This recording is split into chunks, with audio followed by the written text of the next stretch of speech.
Assalamualaikum warahmatullahi wabarakatuh. Dan salam sejahtera untuk kita semua. Ketika kita baru saja mengalahkan teman-teman dalam balapan di jalan datar atau bersepeda dengan jarak yang jauh, mungkin timbul dalam pikiran kita, wow, saya hebat, kebugaran saya sudah meningkat. Tetapi apakah kita sudah berlatih dengan baik? Apakah kita benar-benar menjadi lebih bugar? Tidak bisa kita jawab hanya dengan saya sudah bisa mengalahkan teman-teman. Capaian seperti ini terkadang bisa menjadi indikator palsu tentang kebugaran dan kesehatan tubuh kita. Itu karena perubahan kebugaran seharusnya hanya dinilai menggunakan ukuran objektif. Ukuran paling objektif adalah output daya yang berkelanjutan. Jadi bagaimana kita bisa benar-benar mengetahui jawabannya tanpa berinvestasi pada peralatan yang mahal? Sederhana, pergi dan temukan tanjakan untuk didaki. Bersepeda sekeras yang kita bisa dan atur waktu sendiri.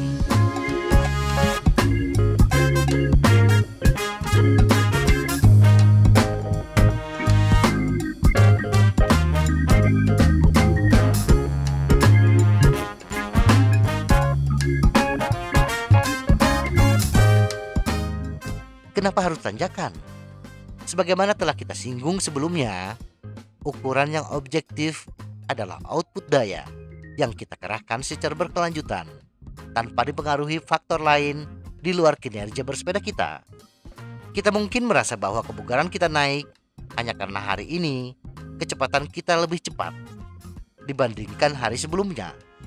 Tetapi pada kenyataannya, power yang kita kerahkan hari ini bisa jadi lebih rendah dibandingkan hari sebelumnya, karena kecepatan sepeda yang kita capai dibantu oleh dorongan angin belakang. Atau bisa jadi kepadatan udara tidak sama dengan hari-hari sebelumnya. Bersepeda di tanjakan bisa menjadi ukuran yang ideal, karena secara ilmu fisika, variabel di luar kemampuan fisik kita seperti kecepatan angin, kerapatan udara, atau secara umum hambatan udara relatif lebih kecil. Hambatan udara akan mempengaruhi power kita sebanyak 83% bila bersepeda di jalan datar, dan hanya 7% ke bawah ketika kita bersepeda di tanjakan dengan gradien 7% ke atas. Kecepatan bersepeda di tanjakan lebih bergantung pada kemiringan tanjakan, koefisien gesekan ban, dan berat badan kita yang tidak berubah setiap kali kita bersepeda.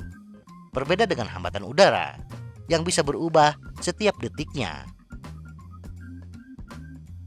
Sebelum kita menguji kebugaran diri, menguji kebugaran pada dasarnya merupakan aktivitas yang sangat berat. Dan oleh karena itu, sangat penting untuk memastikan bahwa kita tidak menderita virus, infeksi, atau penyakit terkait apapun, atau telah pulih sepenuhnya dari infeksi atau penyakit tersebut.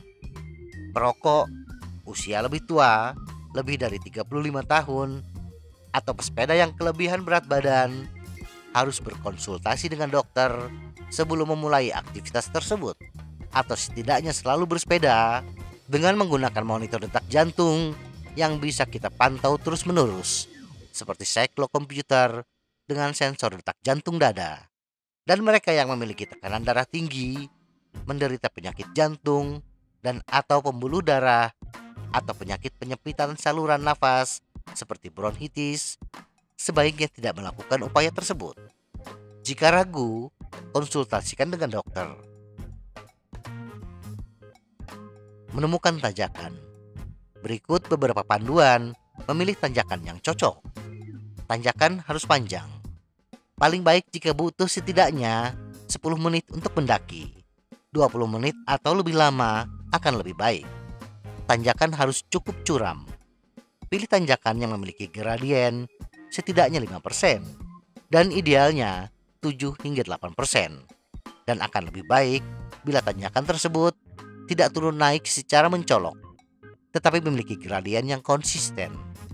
Untuk wilayah Bandung, tanjakan Dago Atas yang memiliki gradien rata-rata 5,5% sudah cukup bagi pemula, kecuali segmen sekitar Hotel Jayakarta gradien di atas 20%. Atau bila kita cukup kuat, kita bisa mencoba tanjakan Caringin Tilu pada Sukabandung dengan gradien rata-rata 8,6%.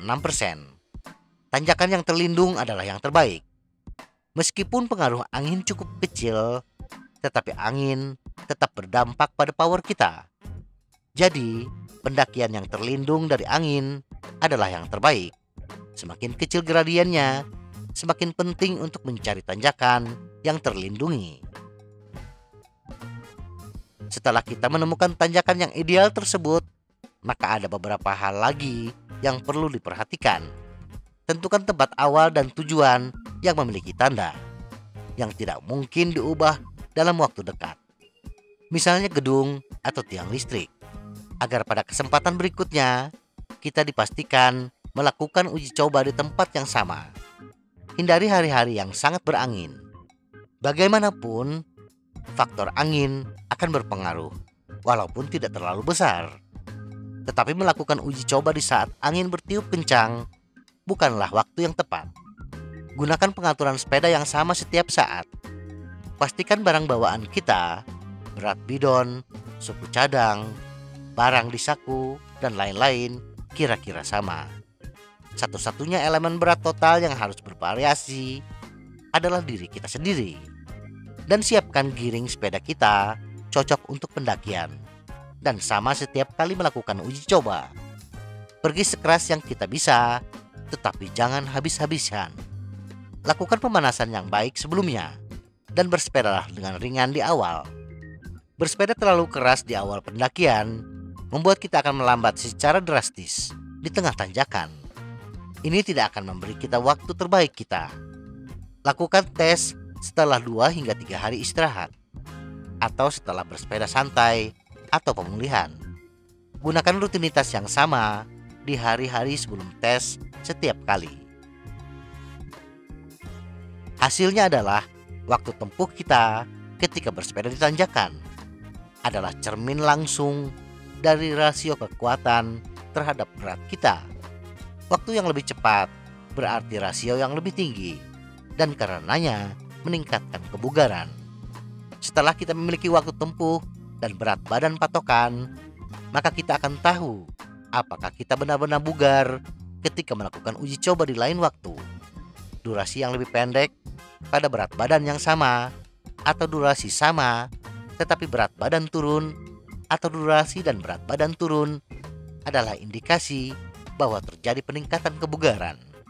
Dengan mencatat durasi dan berat badan kita setiap saat, kita akan dapat menentukan berapa banyak peningkatan itu, karena menjadi lebih ramping atau tidak, dan seberapa banyak karena menghasilkan lebih banyak atau lebih sedikit tenaga.